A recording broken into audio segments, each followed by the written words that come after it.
Hello and welcome to SK shots. RR versus GT Sawai Mansingh స్టేడియంలో ఈ match. And ఈ match అనేది అడ్డుకట్ట సిరీస్కి నాందనమాట. ఎందుకంటే ఈ స్టేజ్ నుంచి ప్రతి మ్యాచ్ కూడా మిగతా టీంల మీద ఇంపాక్ట్ చూపిస్తూ ఉంటుంది. నాట్ జస్ట్ ఆడే టీంలు కాదు, పక్కనున్న టీంల మీద కూడా ఇంపాక్ట్ చూపిస్తూ ఉంటుంది.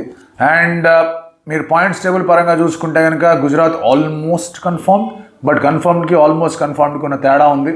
అండ్ ఆర్ఆర్ విషయానికి వచ్చేస్తే కనుక ఆల్మోస్ట్ ఎలిమినేటెడ్. వాళ్ళు అక్కడి నుంచి పుంజుకుంటారనే ప్రశ్నకి సమాధానం లేదు, but they can definitely be party spoiler. So దాని గురించి మాట్లాడుకుందాం. Let's get start. Well, last time వీళ్ళిద్దరి మధ్య మ్యాచ్ జరిగినప్పుడు జీటీ చాలా కంఫర్టబుల్గా గెలిచేశారు. 58-59 మార్జిన్తో గెలిచారు. And GT are looking very very settled as a unit. ఎందుకంటే సిరాజ్ వాళ్ళకి పర్ఫామ్ చేస్తున్నాడు, ప్రసిద్ధ్ కృష్ణ వాళ్ళకి పర్ఫామ్ చేస్తున్నాడు, సాయి కిషోర్ వాళ్ళకి పర్ఫామ్ చేస్తున్నాడు, సాయి సుదర్శన్ వాళ్ళకి పర్ఫామ్ చేస్తున్నాడు, Gill is doing well, Jos Buttler అదరగొడుతూ ఉన్నాడు, క్యామియోలు ఆడడానికి తెవాతే సిద్ధంగా కనిపిస్తూ ఉన్నాడు, ఇషాంత్ శర్మ కూడా దొరికిన అవకాశాలలో బాగా ఉపయోగించుకున్నాడు, షరీఫ్ రదర్ఫర్డ్ బాగా ఆడుతున్నాడు, సుందర్ బాగా ఆడుతున్నాడు. ఇలా మల్టిపుల్ కాంట్రిబ్యూటర్స్ ఉన్నారు. ఆర్ఆర్ విషయానికి వచ్చేస్తే కనుక ఆర్చర్ టు అన్ ఎక్స్టెంట్ చాలా మటుకు కాంట్రిబ్యూట్ చేస్తున్నాడు. బట్ అదర్వైజ్ మిగతా ప్లేయర్స్ అందరూ కూడా కష్టపడుతూ ఉన్నారు. అండ్ పరాగ్ దగ్గర నుంచి వాళ్ళకి సరైన రీతిలో ఫామ్ రాకుండా ఉండడం, అండ్ అగైన్ సంజు మిస్ అయిపోవడం. సో ఇటువంటి పరిస్థితుల్లో they will have to figure out ఏం చేయగలరు, ఎలా గెలవగలరు, ఏంటి పరిస్థితి అని చెప్పేసి. హెడ్ టు హెడ్ విషయానికి వస్తే క్లియర్ అడ్వాంటేజ్ ఉంది జీటీకి. 6 times జీటీ గెలిస్తే ఆర్ఆర్ ఒక్కసారి మాత్రమే గెలిచింది. అండ్ ఇందాక అన్నట్టుగానే అంతమంది కాంట్రిబ్యూటర్స్ ఉన్నప్పుడు ప్రతి కాంట్రిబ్యూటర్ని అడ్డుకోవాల్సిన అవసరం ఉంది. ఇప్పుడు కీ లెవెల్ కాంట్రిబ్యూటర్స్ ఎవరు ఉన్నారో, టాప్ 3 నుంచే కీ లెవెల్ కాంట్రిబ్యూటర్స్ ఉన్నారు. Especially look at Sai Sudharsan అద్దరిపోయే విధంగా ఆడుతున్నాడు. సో అందుకే my first battle is Sai Sudharsan versus Jofra Archer. Archer కూడా మంచి ఫామ్లో ఉన్నాడు. లాస్ట్ మ్యాచ్ చాలా బాగా బౌలింగ్ చేసాడు. ఈ వాజ్ లిటిల్ అన్లక్కీ స్టార్టింగ్లో, బట్ ఇక్కడ ఏమన్నా వికెట్లు ఏమైనా తీయగలడా అనేది చూడాలి.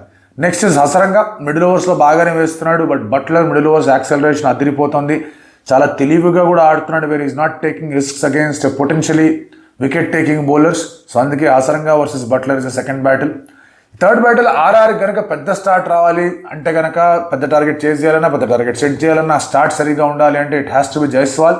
సిరాజ్ మంచి ఫామ్లో ఉన్నాడు. So Siraj versus Jaiswal is third battle. But ఇందాకే మన కాంట్రిబ్యూటర్స్ గురించి పూర్తిగా మాట్లాడేసుకున్నాం. ఎవరెవరు ఎంత రీతిలో కాంట్రిబ్యూట్ చేస్తారు. లుక్ ఎట్ ప్రసిద్ధ్ కృష్ణ, ఆ పర్పుల్ క్యాప్ లీడర్ బోర్డులో ఉన్నాడు. లుక్ ఎట్ సిరాజ్, అతను కూడా ఉన్నాడు. ఇద్దరు కలిసి చాలా డాట్ బాల్ చేశారు. రషీద్ కూడా కొంచెం ఫామ్ అనేది అందుకుంటున్నాడు మెల్లమెల్లగా. And Sai Kishore will enjoy bowling on this kind of surface Savoy Mansingh స్టేడియంలో. సుందర్ కూడా వచ్చే అవకాశాలు, ఈ వికెట్లో కొంచెం స్పిన్ అనేది లభిస్తుంది కాబట్టి. సో ఇన్ని ఆప్షన్స్ వాళ్ళ దగ్గర కనిపిస్తూ ఉన్నాయి. RR definitely have their work cut out. Vaibhav సూర్యవంశిని నమ్ముకున్నారు. Is doing well, young fellow, మంచి రిజల్ట్స్ అనేవి వస్తాయి అతని దగ్గర నుంచి. But there major worry is Parag's consistency, there major worry is Hetmyer's finishing, major worry is Jurel's finishing. So Jurel last మ్యాచ్లో బాగా ఆడినా was not able to cross the line. And 9 of 6, 18 of 12 same score lines అవన్నీ పోయాయి వాళ్ళ దగ్గర మ్యాచ్లో. అవి గెలుచుంటే they would have been 10 points.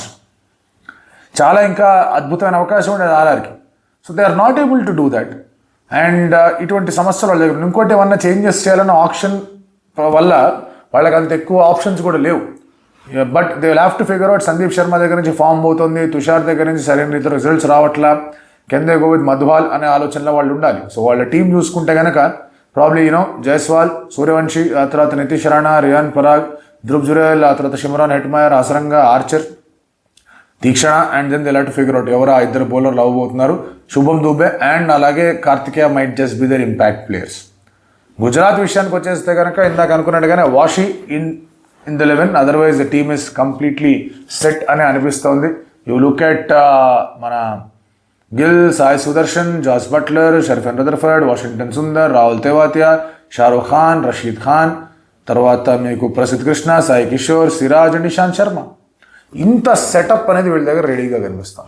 Now let us see ఈ యొక్క మ్యాచ్ ఇంపాక్ట్ పాయింట్స్ టేబుల్ మీద ఎలా ఉంటుంది. జీటీ గెలిచారంటే they'll go to 14. So it adds pressure. ఎవరైతే ఆ 5th and 6th పొజిషన్లో ఉన్న టీమ్స్ ఏవైతే ఉన్నాయో వాళ్ళ మీద బాగా ప్రెషర్ అనేది యాడ్ చేస్తుంది. And again Punjab Kings will be thinking ఎందుకబ్బా వర్షం పడి మ్యాచ్ మనకి ఇట్లా గండి కొట్టింది అని. అక్కడ కనుక వాళ్ళకి 12 points వచ్చి ఇక్కడ వీళ్ళు కనుక ఓడిపోయి ఉంటే సరి సమానమైన సంఖ్య ఉండేది కదా అని ఆలోచనలో ఉంటారు. సో డెఫినెట్లీ మీకు ఆ టాప్ 4ని మాత్రం ఇది ఖచ్చితంగా ఇంపాక్ట్ చేస్తుంది ఈ గేమ్. ప్రాబ్లీ కేకేఆర్ మీద, ఆర్ఆర్ మీద, ఎస్ఆర్హెచ్ మీద, సిఎస్కే మీద పెద్ద ఇంపాక్ట్ చూపించకపోవచ్చు. బట్ డెఫినెట్లీ వాళ్ళు 12 దగ్గరే ఆగిపోయారు జీటీ అంటే కనుక all teams will feel happy. అదే వాళ్ళు 14 దగ్గరికి వెళ్ళారే అనుకోండి, మీ మిడిల్ టీమ్స్ ఏవైతే ఉన్నాయో వాళ్ళు అంటే ఇమ్మెన్స్ ప్రెషర్ ఉంటారు. అండ్ అలాగే కంబ్యాక్ ఆశలు ఎవరికైతే ఉన్నాయో టు అన్ ఎక్స్టెంట్ కేకేఆర్కి, అలాగే to an extent Sunrisers హైదరాబాద్కి, అవి ఇంకా క్షీణిస్తాయి. ఆల్దో ఆర్ఆర్ గెలిస్తే వాళ్ళకన్నా బెటర్గా వెళ్ళే అవకాశాలు ఉన్నాయా? లేవు. ఇన్ఫాక్ట్ వాళ్ళు లిటర్ నెట్తో హడావిడితో లేవు, బెటర్గా వెళ్ళే ఛాన్సెస్ లేవు. సో ఇటువంటి పరిస్థితులు they will all be hoping for an RR win. And RR యాక్చువల్గా ట్రెడిషనల్గా మీరు చూసుకుంటే కనుక they have been party spoilers whenever they didn't go to the playoffs. So ఇక్కడ మళ్ళీ పార్టీ స్పాయిల్ చేస్తారా అనేది ప్రశ్న. But if you look at team setup చూసుకొని ఏ టీం సరిగ్గా ఉంది అని మాట్లాడుకుంటే కనుక GT is looking so very good. ఎందుకంటే వాళ్ళు టాప్ 3 ఆర్ పర్ఫార్మింగ్ వెల్. ఇప్పటిదాకా టాప్ 3 తొందరగా అవుట్ అయిపోయి లేదా క్విక్గా అవుట్ అయిపోయిన సందర్భాలు ఎదురవ్వాల. ఎవరో ఒకళ్ళు నిలబడి లాంగ్ ఇన్నింగ్స్ ఆడారు, అతనికి తోడుగా ఇంకొకళ్ళు వచ్చి బాగా ఆడారు. సో ఆ ఫేజ్లోకి జీటీని ఆర్ఆర్ పంపించగలదా? పంపించాలి అంటే కనుక జోఫ్రా ఆర్చర్ సరిగ్గా బౌలింగ్ చేయాలి, శాండీ ఉంటే శాండీ సరిగ్గా బౌలింగ్ చేయాలి. లాస్ట్ మ్యాచ్లో ఫజలక్ ఫరూకీతో వెళ్ళారు, ఈసారి they might come back to Theekshana. So అతను బాగా బౌలింగ్ చేయాలి. The bowling of RR should be really strong ఒకవేళ వాళ్ళు జీటీని ఎదుర్కోవాలంటే. ఎందుకంటే జీటీ దగ్గర ఆల్రెడీ స్ట్రాంగ్ బౌలింగ్ ఉంది. ఆర్ఆర్ ఇంతకన్నా మించి బ్యాటింగ్ చేయడం కష్టం. నాకు అన్నట్టుగానే జైస్వాల్ ఊపందుకున్నాడంటే కనుక then everybody will contribute. It'll be interesting if RR bats first and scores around 200. అప్పుడు చాలా చాలా మజా వస్తుంది. జీటీ అసలు how will they go about the chase, ఎలా ఉండబోతుంది, ఏంటి పరిస్థితి. Although they did well. Delhi Capitals అగేన్స్ట్గా వాళ్ళు చాలా బాగానే కొనసాగించగలిగారు, చేసి కొట్టగలిగారు. Courtesy very fantastic knock by Jos Buttler. So but ఇక్కడ ఇట్ విల్ బి ఇంట్రెస్టింగ్. ఒకవేళ చేసి స్కోర్ సెటప్ చేసి ఆ స్కోర్ ప్రెషర్ ఏమన్నా కనుక జీటీ మీద పెడితే ఎట్లా ఉంటుంది అని. ఇది అడ్డుకట్టే సిరీస్ నెంబర్ 1 నేను ఎందుకన్నానంటే నిన్న జరిగిపోయిన 2 మ్యాచ్లతో కూడా క్లియర్ కట్గా ఐడియా వచ్చింది మనకి ఈ టాప్ 4కి వెళ్ళడానికి, ఆ 5 and 6 ప్లేసెస్లో ఉన్న టీమ్స్కి ఏ విధమైన అవకాశాలు ఉన్నాయని చెప్పేసి. సో దీనివల్ల నెక్స్ట్ ప్రతి మ్యాచ్లో కూడా ఏవైతే ఈ టాప్ 4-5 టీమ్స్ ఆడబోతూ ఉన్నాయో వాళ్ళకి ఈ మ్యాచ్ పోతే మన పరిస్థితి ఏంటి అనే భయాలు ఎక్కువగా ఉంటాయి.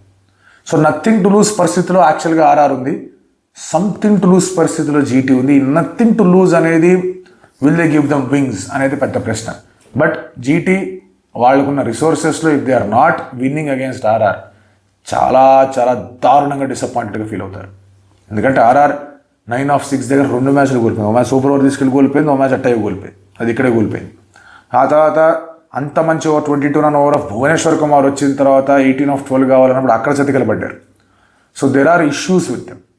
అండ్ సరే కొంతమంది అనేట్టుగా కొంచెం లక్ కూడా లేదు వాళ్ళ దగ్గర, జీటీ దగ్గర కొంచెం లక్ ఉంది అది అని మాట్లాడతారు. కానీ the skills of GT which were on showcase, Sai Kishore, Sai Sudharsan, Prasidh Krishna, Mohammed Siraj, ఈ వేరే లెవెల్ స్కిల్స్ ఇవన్నంత ఈజీగా వాటిని లక్ అని చెప్పేసి మనం అనేలేం. సో లెట్ us see ఎలా ఉండబోతుంది ఏంటి పరిస్థితి అనేది.